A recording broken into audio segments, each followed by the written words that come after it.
Yep. Inside, I want to kill myself.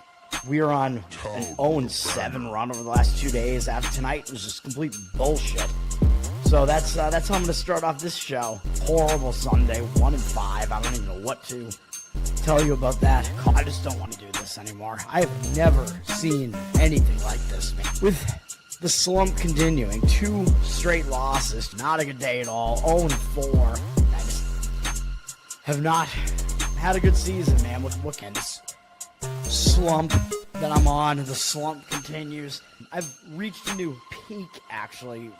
I'm gonna burn my Bruins hat, man. I don't know what is going on with the Bruins. March 8th, is that what it is? I don't even know. It's March 9th, I think. Who even knows, man? I don't know what day it is anymore. I don't even know what day it is anymore, man. Back with you after the worst day that I could possibly have. Back with you, as I always am. Until I die, at least.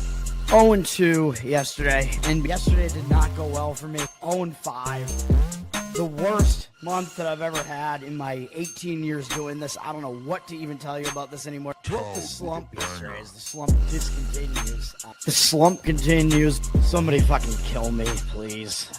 I don't even know what I should do at this point other than potentially end it all.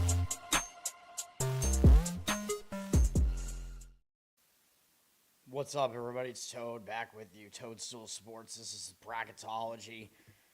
The week starting February 16th. I don't know if I'm going to start doing these twice a week or how I want to do this because I don't know if anybody really gives a shit. It's just my outlet for bracket autism. Fuck Syracuse, obviously. Do you think I expected Duke to score over 100 fucking points in that game? No, obviously I did not. So, I mean, I got people in comments, fading me. I mean, all right, you want to fade me? I mean, go ahead, because it's not going to work out long term. I mean, I've done this for 19 years at this point. I've won. I'm way up in college basketball this year, so I'm winning way more often than I'm losing. If you want to play on a team that's in a sandwich spot and lay 20 fucking points with a team that just doesn't cover spreads like that and that's way overvalued in the market, then be my guest, because it's going to be a loser long term. So that's what I have to say about that. Let's get into the bracketology, man. Again, I mean, there's not really going to be a huge change here. I mean, the 1 seeds, Michigan is now the overall number 1 seed because Arizona's lost 2 games in a row, but I've only knocked Arizona down to the number 2 team right now because I'm not going to really knock them down too much for losing to 2 teams that are also going to be high seeds, Kansas and Texas Tech, who are also in the top 4 seeds, obviously. So I'm not going to knock them too much for it. Duke is still in 3rd on the 1 line. I mean, the bracketologists are gonna have Arizona and Duke like flip-flopped in some cases probably. I'm fine either way with that. It's just Duke is playing a bunch of weak-ass teams in the ACC, so I still have them there. And then Connecticut is hanging on to the last 1 seed by a thread, playing against an even weaker field in the Big East. The Big East is ass. So those are the 1 seeds. Dirty Sock, what's up, man? Garrett, what's up, man? You were on Duke. I was talking about that other dude. I don't know who that other dude is, but I'm fucking pissed, obviously. I don't have a strong opinion on Houston, obviously. I like the under in that one. Charles, what's up? Well, thank you. Yes, thanks for hanging out, man. I appreciate it. Thanks for watching the show. I'm not going after anybody specifically, but I'm just pissed, if people, I don't know, I feel like people just come at me, if I have a loser, and then, I mean, that's the nature of this thing. You put your name behind a pick, you give out a pick. Yeah, you're obviously going to lose, 40-something% of your picks if you're good. And then people will come back and they'll shit on you for the losers. They'll never come back and praise you for the winners. It's well, I have more of those than losers. Where the fuck was everybody, except for Charles on Instagram. Thank you, Charles. I get nobody going, oh, dude, nice pick on Tulane, man. Nice pick on UNLV the other night. These outright underdog wins. All right. The number 2 seeds, we do have Houston in front. This could change tonight, obviously, Houston versus Iowa State. They're both on the 2 line, and I have Illinois sandwiched in between them right now. Didn't really know exactly what to do with those teams, although Illinois, I believe, actually, no, they bounced back with a win over Indiana, so they're just staying on the 2 line right now. Purdue also is on the 2 line right now. I mean, they really killed me on Saturday. That was a horrible spot for Purdue, and they still got that win off of the win over Nebraska. I mean, we'll see what they can do against Michigan, but yeah, that win over Iowa really surprised me. Iowa only had one home loss, I think, this season or something like that. And it was a horrible spot that Purdue was in. I was shocked that game. I wasn't shocked that Purdue won, but I was shocked by how much of a blowout it was. That was, yeah, I don't know what to say about that. And then I do have Kansas on the 3 line. Kansas, of course, got that really nice win over Arizona, then followed it up with a loss, which was a winner for me with Iowa State. So, but Kansas is really, like, they've bounced back nicely this year. They're a strong team, man. Nebraska on the 3 line as well, which, you know me, I don't really buy Nebraska. I mean, I just think they're good, but they're not as good as people think they are, and the experience just isn't there. And, man, it's going to be crazy if they wind up on a 3 line and they get upset by a 14 seed. And because we know that Nebraska has never won a tournament game in program history, and they're going to be a huge favorite, most likely, in their first game. And if they get upset in that one, man, that's going to be crazy. Yes, thank you, sir. I appreciate it, man. Garrett, you brought in like a bunch of your friends, right? So I definitely appreciate that. That's like half of my viewership. The nature of the beast, yeah. Thank you, sir. Houston's playing terrible. Dude, I like Houston. I don't know. Like, I just feel like I have a soft spot for Houston because they play ugly. They play defense, and that's always the type of team that I'm like picking to go further than most people are picking or whatever. So I'm basically a Houston fan because of that. And I don't know. I like what Sampson has done with that team. So I don't love seeing them lose, but, you know, I don't have any real stake in that game, though. We have Florida on the 3 line as well. Florida has obviously cemented themselves as what I said they were. I think they're pretty clearly the best team in the SEC, so I have them, you know, they're just moving up and up and up. They just beat Kentucky most recently. Did not beat them by that much, but they did beat them. Still a good win for Florida, given their recent history against Kentucky, being that they couldn't beat them at all in the last, like, 4 or 5 tries, and they finally did. Michigan State rounds out the 3 line. Texas Tech, I know they just beat Arizona. Really nice win for Texas Tech there. They have moved up slightly in my rankings, but they did lose to TC. Or no, wait, who did they lose to? Who did they? I forget who they even lost to. They had one loss, I think, at some point prior to that. I don't know. I forget. But I did move them up on the 4 line. We have Gonzaga still on the 4 line. Gonzaga got a nice win late Saturday night. I watched some of that game against Santa Clara. Pretty impressive win. Santa Clara is a legit team, man, and Gonzaga went in there and beat them like fairly decisively and pulled away at the end. So they're still the best team in that conference. They're on the 4 line. Vandy, nobody's really talking about Vandy at this point. I would make the argument they're still the second best team in the SEC, and they're sitting on the 4 line. Seems like nobody really buys Vandy, but the metrics are all pretty good on Vandy and say that they're there. As far as where I think they'll be in the bracket, right now they're a 4. Virginia also on the 4. I question Virginia a bit more, man, even though I know their analytics are fairly solid as well, but I don't know, just their schedule's been really, really weak so far, so I don't know. I don't know if I trust them at all. Yes, sir, North Carolina. Well, you guys just lost one of your best scorers, right? Wilson, I don't know when he's coming back. It seems like he might come back for the tournament, like the actual tournament, so he might miss the rest of the season and the conference tournament.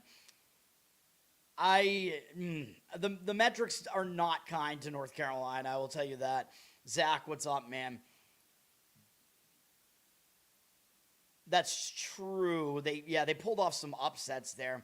The Duke win, I mean, I think it was just kind of a product of the spot. I mean, they were at home. It was a huge game that they got up for. But North Carolina, I don't think they're as good as people think they are. Ken Baum does not have them ranked in a very great spot. I think he has them outside the top 30.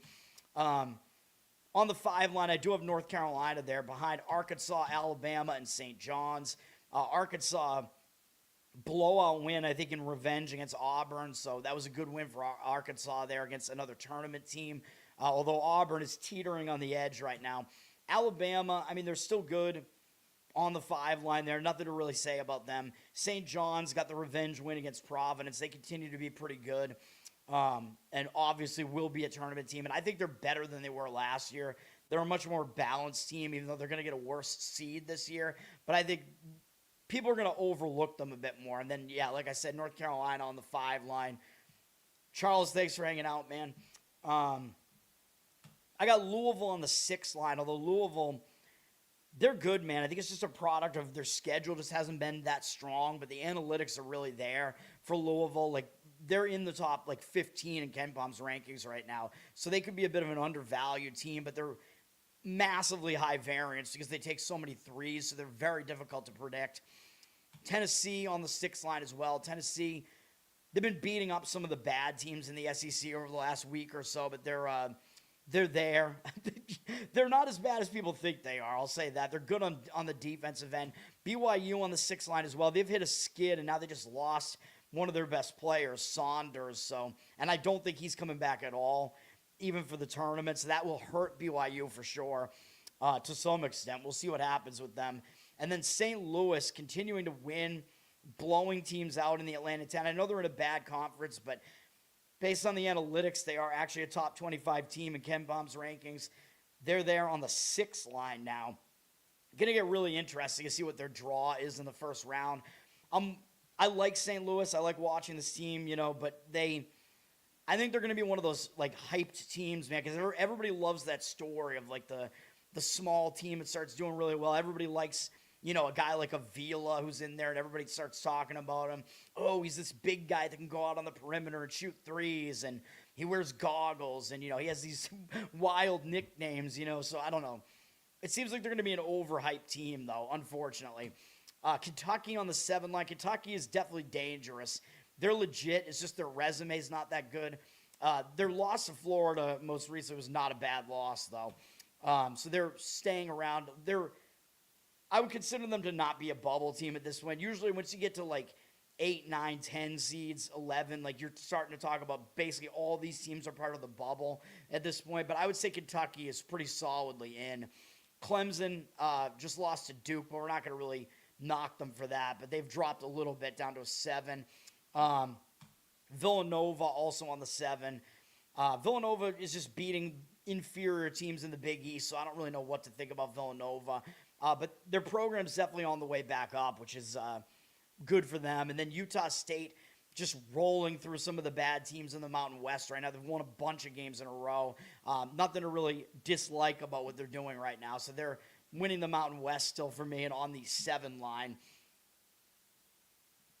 Yeah, North Carolina, for their resume, obviously they're going to be in the tournament. They beat Kentucky. Yeah, they beat Duke. Yeah, the computers do not like them. I follow the computers more than I follow, what the rankings makers are going to say and whatever, because the rankings makers just do it all based on, how they feel versus, what are the actual, hard numbers here. But then once you go to handicap an actual game, you have to look at the situation because there is that human element to it. And these games are not just played, by computers. But the numbers do mean more. The computer metrics mean more than what the rankings makers are going to tell you. And the odds makers use those computer numbers to do what they do. And they're the ones that have a ton of money on it. Oh, I have the Houston-Iowa State game on right now. I was like, which game do I have on right now? I do have ESPN on over here. Looks like it's a close, fairly low-scoring game so far, so we'll see. 8 line, we got Wisconsin with a very impressive win against Michigan State over the weekend. I think I did not expect that at all, or whenever that – I forget when that was, but that was a ridiculous win. I did not think that was going to happen. NC State on the 8 line as well. NC State's a good team, man. Kind of a sleeper, but if they're an 8, they're probably not going to get by any of these 1 seeds. Maybe I think UConn is clearly the weakest 1 seed though, so they're the most vulnerable of those. But I don't know. NC State, if they draw an 8, it might be hard times for them. But they're a pretty good team, and will be underseeded if they're an 8. Iowa on the 8 line as well. I don't know what happened to Iowa in that game against Purdue, man. I really don't. But they're a solid team. They're still in. UCF, I think, is the weakest of this entire, bubble bunch. I think UCF is worse than every one of these other teams that I have in the tournament, except maybe USC. UCF is not that good, according to the computers. Again, Ken Baum has them like somewhere around 50th. They might lose some games and really start dropping, man. So I actually think they might be potentially in danger of not making the tournament. They're gay. All right. Well, they're in Orlando, so, it's, probably not the straightest of cities. But yeah, I mean, I'm not really that impressed with UCF, but they have a decent enough resume that they're in. They have a couple of pretty big wins there, which is what's putting them where they are. Miami is on the 9 line, Miami, Florida, not Miami, Ohio. And you know what I think about Miami, Ohio. Miami, Florida solidifying their spot with that win over North Carolina. And then I believe they won again. They beat NC State, I think, right? So Miami's solidifying themselves right now. SMU is still in and on the 9 line, although I believe when we last saw them, I believe they lost to Syracuse in a really close game, which is not a great loss. Texas A&M is starting to plummet down. They might be another team that's in danger, man. They looked really good early on in SEC play, but they were playing a lot of the weaker teams in the SEC, and now they're starting to lose games against stronger teams. I don't know what's going to happen with A&M, man, but I still have them on the 9 line right now. But they might wind up being one of the last teams in when all is said and done because the metrics don't really love them. I believe they just took another loss to who did they lose to? I don't remember, but I think they just took another loss that they probably should not have taken. Indiana is now on the 9 as well. They just lost to Illinois, but that's not really going to hurt them. That win over Wisconsin definitely helps, although the refs basically handed them that win. But Indiana is there right now. UCLA still hanging right there as one of the last teams in, basically one of the bubble teams. They got killed by Michigan. I mean, they're not going to really get downgraded that much for that. For a loss to Michigan, that's not bad. They got absolutely annihilated. But even so, I don't think that's going to downgrade them that much. Auburn has lost a bunch of games in a row. So is UCF, by the way. Both those teams are falling. But I think Auburn is actually more legit. Like, they're losing to stronger teams right now, even though I don't think the SEC is that strong. But this recent run for Auburn has been against pretty good teams. And they've been pretty close in those games, too. So this Auburn team, I think they do deserve to be in. And I still have them there. So last 4 teams getting buys I have is Auburn, St. Mary's, who's still just sitting there and basically doing what you expect them to do in the West Coast Conference there. Except I think they did lose to Santa Clara, though, a while back. Georgia, nobody seems to be talking about them anymore. They were hot at the beginning of the season. They're probably not that good. They don't really play defense, but I still have them as one of the last teams in. They've been in like all season, but we'll see if they play themselves in or out. And then USC hanging on to the last spot there, even though I don't really think they're that good. You have to factor in what the resume actually is and what I think the bracket, what the bracket committee is actually going to do. And then the last 4 teams in the play-ins, I do have Texas. I have a soft spot for Texas because the analytics like them. I like teams that the public doesn't like and that play kind of ugly but are actually better than you think. Texas, they've been on a nice little roll. They might be able to play themselves into the tournament itself, but I have them in the play-in right now with San Diego State. And I was going to have Missouri higher, but that was only because you can't have 2 SEC teams playing each other in the play-in, so Missouri is in the other play-in game against Santa Clara. I think Santa Clara is legit. I know they lost to Gonzaga, but we're not going to really downgrade them for that. I think Santa Clara deserves to be in, man. I think this should be a year where we actually see 3 teams get in from that conference, which is very, very rare.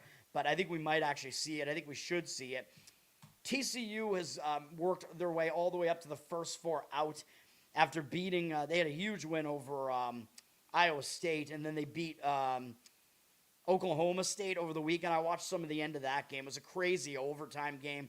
Oklahoma State has fallen completely out after that loss. I mean, that might end Oklahoma State's season, to be honest. So maybe we'd be looking to fade Oklahoma State off of that loss. TCU, I mean, the metrics don't hate them. They have an argument that they should be in. They've been such a Jekyll and Hyde team, man. They've been really good against, the best teams that they've faced for the most part, and they've been awful against bad teams.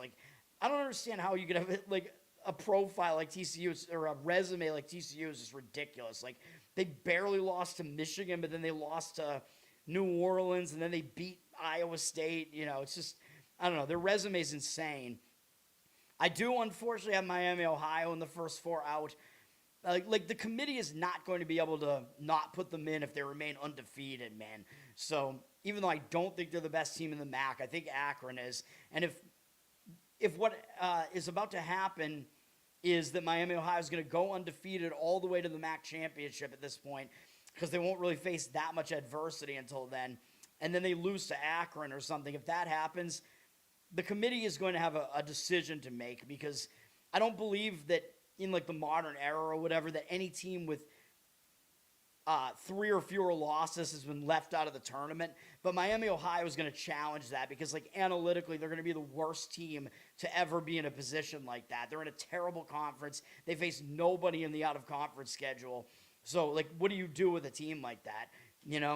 I don't know what you do. And then they got a good draw with their schedule, and their toughest game they got at home against Akron. So, I don't know. But I still have Akron winning that conference. But, I mean, there's the chance that it's a 2-bid league if Akron wins that conference. I got Ohio State in the first 4 out. They've been a bubble team all season, which it seems like every year they're a bubble team at this point. And then Virginia Tech also sitting there as a first 4 out. Next 4 out, we got New Mexico, Cal. These teams keep showing up on the bubble as well. VCU and West Virginia, both kind of newcomers in here because they've been playing better basketball recently. So that's what I have there. And then as far as the conference winners, South Florida is now the American winners. Tulsa is kind of falling apart here, man. So I actually have South Florida ahead of them now. South Florida just beat... who did they beat? They beat Florida Atlantic on the road in a tough game over the weekend. South Florida is wearing their lime green uniforms, which I like because I like that color. I think it looks crazy, but that was a big win for them. It was kind of an insane game. The refs really kind of screwed FAU in that game. If you saw that game, I think it was in overtime. South Florida had a guy who just completely flopped on a 3-point attempt, and they called it a foul. It should never have been called a foul. Such a blatant flop, and then that kind of helped South Florida get that win in that game. But it is what it is. But Tulsa's obviously still a competitive team in that conference. It's going to be South Florida or Tulsa probably, most likely, I would say. I don't know, the teams that are slightly behind them. I mean, it could wind up being a competitive conference tournament. We'll see with, UAB is in there, and I don't think Temple or Tulane are really legit. Even though I liked the spot for Tulane the other night. Wichita is actually not that bad. Memphis is actually still fairly competitive there. Although Utah State just basically, they took Memphis out the other night. Utah State blew them out pretty much, so I don't know. And then South Florida is getting a 12 seed right now. America East, no change. Vermont still winning that conference. That conference is absolutely awful. Vermont getting a 16 play-in based on how bad that conference is. There's a chance another team could do it, but I think NJIT is a complete fraud. Like I said, they should not win that conference. And then it's really between Vermont and UMBC, I think, as far as I would say. So, just terrible conference. So whoever wins is going to be a 16 seed. A10, obviously, St. Louis and getting a 6 seed.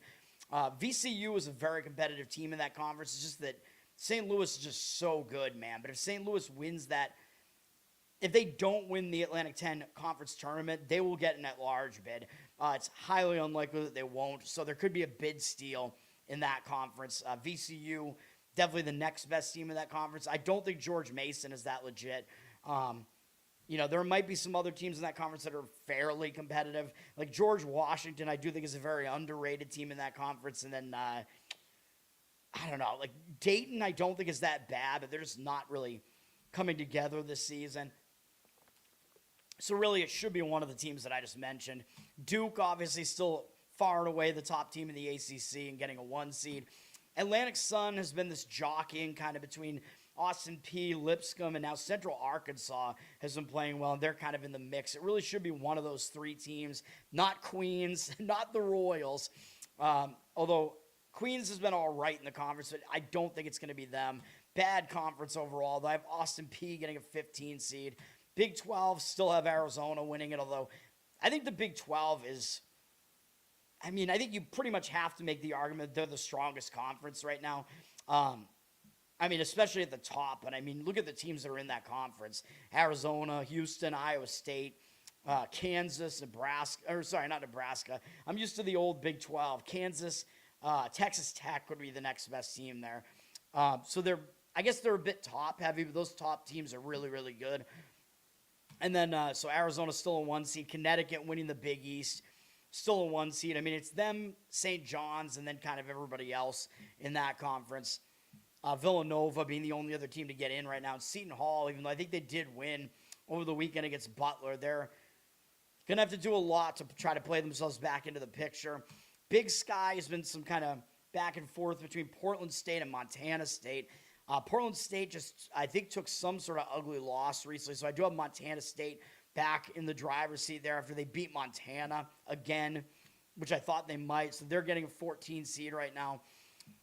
Big South, no change there. High Point is easily the best team in that conference. It's probably going to be them or Winthrop, but Winthrop is definitely a step behind them. They're getting a 13 seed. High Point is. Big Ten, still Michigan getting the Big Ten championship there, although, again, these big conferences, some of these teams that know they're going to be a 1 seed, they just don't show up sometimes in the conference tournaments because it just doesn't make sense to exert yourself that much when you're trying to win a national championship. So we'll see, but I have Michigan as the top overall seed. Big West is still Hawaii. I mean, it's basically between Hawaii. I know they did just lose to Cal State Northridge, but it's like between Hawaii, UC Irvine, I think would be the next best team, and UC Irvine has been taking some losses recently as well, I think. It's probably going to be one of those two teams. UC Santa Barbara kind of on the picture as well. UC San Diego is still probably not to be overlooked, though, although they haven't had a great season. Hawaii getting a 13 seed there. Colonial, UNC Wilmington just beat Hofstra, so they're back in the driver's seat there as a 14 seed. It could be Hofstra still in that conference. It's probably going to be one of UNC Wilmington, Charleston, or Hofstra winning that conference, though. I think those are easily the three best teams there. William & Mary is there, but kind of a step behind, I think, in my opinion. Conference USA, Liberty winning it. Liberty, again, had a close win the other day against UTEP and wound up covering that one. UTEP, not a good team. This Liberty team, I don't really think they're for real, even though Ken Palm does have them as a top 100 team. The Conference USA is just awful. Liberty should win that conference, although they've been playing so many close games that it's going to be really, really close for comfort. So we'll see what happens in that conference. They're a 13 seed right now if they win. Horizon has been basically between Wright State and Oakland. Wright State has won both games against Oakland this season, but now Oakland has dropped like 3 games in a row. So Wright State, after getting their revenge, like I said they would against Cleveland State, I think they might have covered that one too. Wright State is winning that conference again for me, but getting a 15 seed. It's not a good conference, the Horizon. The Flames, yeah, I am not a fan of I'm not a fan of Liberty, man, even though I have a cousin who went there. It's like Zionist. It's Judeo-Christianity. It's fake Christianity there. I don't know what else to tell you about that. Ivy League, I still have Yale winning it. Yale got revenge against Harvard the other day, winning by 1 on the road against Harvard. So Yale evened up the season series against it with the road team winning each game. Yale is clearly the best team in the Ivy. Unless something goes really wrong, Yale should win it. They're getting a 12 seed. In the MAAC, Marist has just fallen off a cliff, man. So power ratings-wise, I can't justify it anymore. Merrimack is winning the MAAC right now, even though I don't even think they're a good team at all. They're getting a 16 seed, but they keep winning. I mean, they just won again against Quinnipiac, I think it was the other day, which is not a bad win. But that conference could be craziness, man, because a lot of those games are so close. You got Merrimack. Marist is still in the mix in that conference for sure. I don't think St. Peter's is really legit, but they are near the top of the conference. Siena is not terrible. They could possibly win that conference. I still wouldn't count out Iona, even though I think Iona might have lost. I watched some of the Iona game at the end the other day, or yesterday maybe. I think they lost to Niagara, which is a pretty bad loss. But yeah, I mean, I wouldn't really necessarily count them out. It's probably going to be one of those teams I just listed winning that conference. MAC, like I said, is Akron winning it, not Miami, Ohio. Akron is still power rated like 20 ranking spots higher, would be favored over them on a neutral. 12 seed for Akron there, no change there. MEAC, even though it's a tight conference, no change there, still Howard, but getting the last 16 seed there. The MEAC is a terrible conference. It's the worst. It's probably going to be either Howard or NC Central, but who knows what's going to happen. Norfolk State is like always in the mix there. Maybe wouldn't count them out, but we'll see. I don't think, and like I said this morning, I think Morgan State are completely fraudulent. So even for a bad conference, they're fraudulent. Missouri Valley Belmont with that comeback last night, that crazy swing in that game, winning on the road against Murray State. They're still winning the Missouri Valley for me, obviously, and getting an 11 seed now. I mean, this Belmont team, yeah, I mean, they're pretty legit. I don't know if we're going to see the Missouri Valley be a two-bid league. I would guess probably not. It's going to be interesting, though, if Belmont winds up losing in that conference tournament, because you just still have competitive teams in that conference. Murray State's still competitive. Illinois State is still good in that conference. Northern Iowa, really good defensively, at least. You know, those are the teams that probably have the legit chances to win that conference. Mountain West is still Utah State. San Diego State is always going to be a threat in that conference unless they're like way, way down, which they're not this year. New Mexico is still in the mix as well. Grand Canyon's not that far off in that conference either. So probably it'll be one of those four winning it this year, and we'll see. It could be a bid steal. If Utah State doesn't win that conference, they're very likely to get an at-large, so that conference could definitely have a bid steal. And, of course, the big conferences definitely are at risk for a bid steal. Northeast is still Long Island, and then everybody else. Bad conference. Long Island getting a 16 play-in for me. If it's not Long Island, I mean, I don't even know who else I guess Central Connecticut is probably the next best team in that conference. Bad conference. No change in the Ohio Valley with still Tennessee Martin winning it, even though they did take a loss recently. I think they bounced back from it. They're getting a 16 seed, but you have them, Tennessee State, Southeast Missouri State, as kind of the best teams in that conference. SIU Edwardsville has been playing well as of late, so could be a chaotic conference tournament, though. Not a good conference at all. We'll see what happens. Patriot Navy did just beat Colgate, so they are in the driver's seat there. They're a 15 seed for me there. Don't really think Navy is that legit, to be honest. You know, I mean, they're going to get a seeding where they're going to play a way better team and be one and done, but Colgate still could win. I mean, Colgate's not going to get the 1 seed, and I think the 1 seed does get to host the Patriots tournament, so Navy will get to host it, but I don't think I would count Colgate completely out there in that conference. I don't really see any other team in that conference winning it, but again, you never really know. SEC, Florida, the best team in the SEC. They're getting the 3 seed, like I said. But again, you know, sometimes some of the lesser teams do win these bigger conferences more often than in the other conferences, because in the other conferences, teams know they have to win to get in, so the cream tends to rise to the top a little bit more. Southern Conference is down this year. I still have East Tennessee State winning that one. They're getting a 14 seed. I was watching one of their games the other night. I think they actually lost, if I remember correct. I don't even remember who they were playing.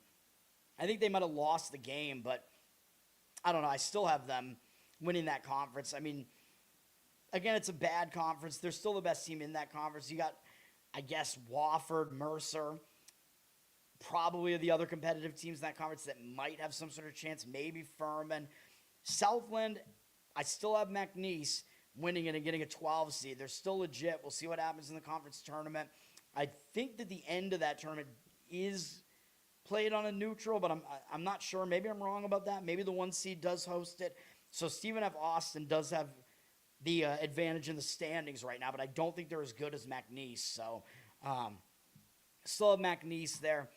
Bethune-Cookman winning the SWAC. We'll see what they do tonight, because I know one of you guys had to play against them tonight, which I agreed with for the most part, so we'll see what happens. They're getting a 16 play-in. The SWAC is awful. It's probably going to be either them or Southern, I think, are the best 2 teams in that conference. Summit League, I know I have St. Thomas. I know they lost to North Dakota State once, and they have 2 more losses than North Dakota State, but the conference tournament's going to be on a neutral. I still have St. Thomas as the better team. I have them getting a 14. It should be them or North Dakota State, though. I don't really see another team winning it, but it did happen last year with Omaha coming from out of nowhere. And even though I think Omaha was actually the 1 seed going into that tournament, I just thought they were fraudulent that whole time, and they won the conference tournament anyway. So I guess some other team could sneak in there. North Dakota would probably be the next one, but I don't really see it happening. Sun Belt, I still have Troy winning it, even though I think they've fallen down in the standings a little bit. They're getting a 15 seed. I still think they're the best team in that conference, although I know right now they're having to compete with App State. South Alabama, I think, is up there. South Alabama, they give up a lot of three-pointers. I'm not sold on South Alabama's defense at all. And then I wouldn't count out Arkansas State, like I've been saying. They're in the middle of the pack in that conference, but they're a pretty legit team for that conference. Gonzaga's still winning the West Coast Conference. Not shocking. They just beat Santa Clara on the road. That was a good win for them. That Portland loss was just a weird outlier, man. I don't know how much that's going to weigh against them, but they'll make the tournament regardless. Even if they don't win their conference, they'll get in somewhere. But I have them as a 4 seed, as you saw. And then the WAC, still Utah Valley winning it and getting a 13 seed. It's basically, I think, between them and Cal Baptist. But that WAC is crazy, man. I think because it's only a 7-team league now, and because it was a league that was dominated by Grand Canyon for the last few seasons, and now they're out of there. Seattle's out of there too. I think whether it's Utah Valley or Cal Baptist, I think we're going to see a newcomer to the tournament, which will be interesting, I guess. Like a program that's never been to the tournament before. It could be, if it's UT Arlington, I think they have made the tournament before as a program. So, and, they're, I think, probably the next best team in that conference. That would be a lot less interesting. It would be more boring. All right. So that's my bracketology there, man. Jackson State won. All right. Well, there you go. I don't know who it was who had that play, but was that you, Garrett? That was a winner then. All right, and then I always look at Lunardi to see what he's got going on here. When did he last up? He last updated his. It's always the same for now. He updated it 3 days ago, so he's always updating his, I think, on Friday. So his doesn't include the weekend results, but I think we have the same 1 seeds as always.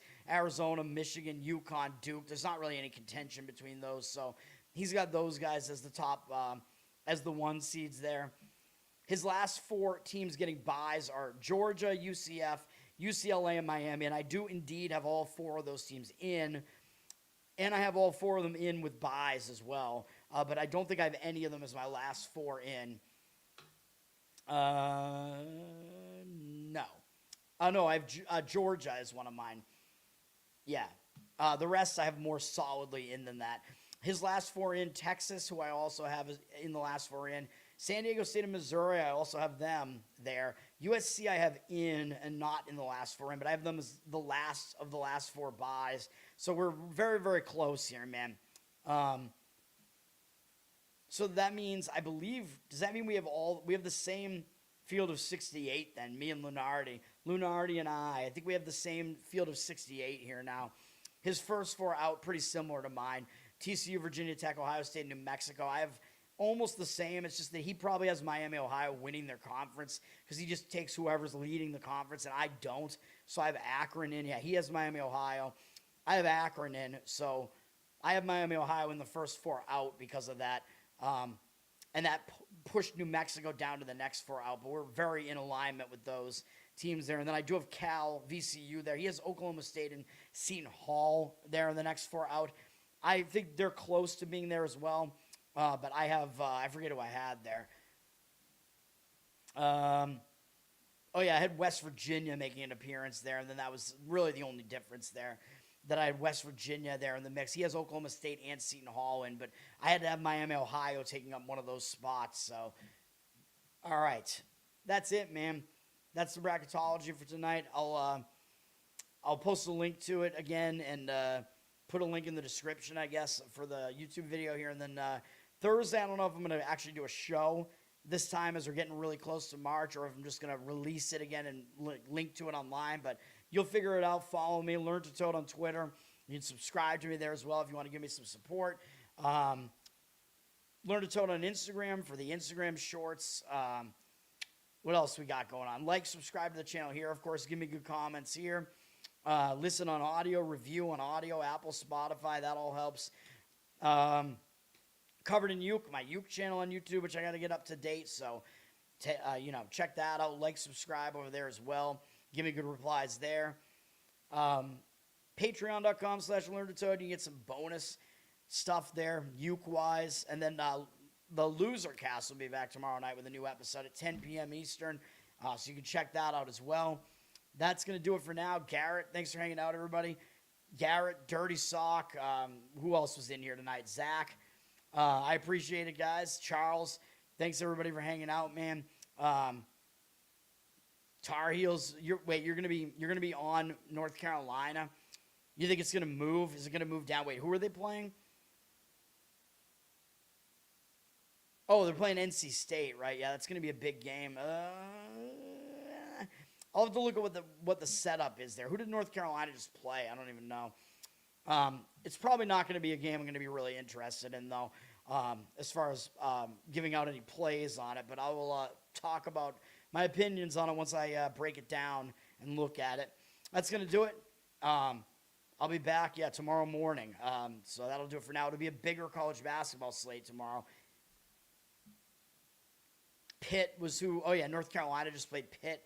Yeah, I think they beat Pitt pretty easily. I think Pitt's awful. They're the Pitts. So, I mean, I actually might agree with you that North Carolina, they're coming off just an easier game, but I don't know, man. I mean, NC State always gets up for North Carolina. They're always the little brother there, so I don't think I really want to fade NC State. But that's going to do it for me, man. I'll be back. Also, I think the public is going to be on North Carolina. It's going to be one of those situations. You're telling me it's one of those situations where you have an unranked favorite against a ranked underdog? Is that what you're telling me there? So the odds makers are telling you something completely different than what the rankings makers are telling you. They're telling you NC State is the better team. Yeah, that's it's not going to be a game. It's going to be on my card, man. I can tell you that already. It won't be on my card, but I might lean slightly to NC State in that one. Like it's gonna be one of those games where the numbers guys are definitely on NC State in that one. Like the numbers guys and the guys that look for like trap lines or whatever, they're gonna be on NC State in that one. I would imagine it's gonna be like a pretty heavy professional side. NC State will be, but it's not gonna be one for me. Just the situation doesn't really call for it, from what I can tell. But that's gonna do it. I appreciate it, guys. I'll talk about it tomorrow morning. Peace.